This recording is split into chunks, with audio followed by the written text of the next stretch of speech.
शेख बच्चे को लेकर हजाम की दुकान पर गया। शेख ने बाल बनवाए, शेव करवाई और हजाम को कहा, तुम बच्चे के बाल काटो, मैं सब्जी लेकर आता हूँ। हजाम ने बच्चे के बाल काट दिए, लेकिन शेख वापस न आया। काफ़ी देर गुजर गई तो हजाम ने बच्चे से पूछा, तुम्हारे अब्बू कहाँ चले गए? बच्चा बोला, वो मेरे अब्बू नहीं थे। हजाम ने कहा, तो फिर वो कौन था?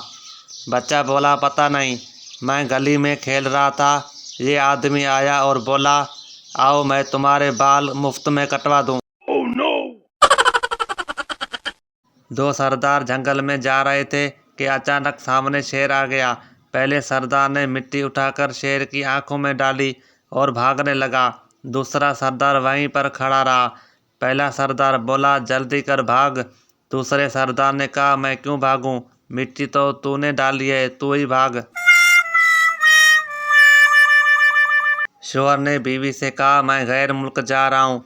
बीवी बोली, इंडिया जाओ तो साड़ी भेजना, दुबई जाओ तो ज्वेलरी भेजना, फ्रांस जाओ तो परफ्यूम भेजना। शोर ने कहा, और अगर दोज़ख जाऊँ तो क्या भेजूँ? बीवी मुस्कुराते हुए बोली, तो अपनी वीडियो भेजना, ताकि हमें भी पता चले कि बीवियों को सताने वाले किस हाल में हैं।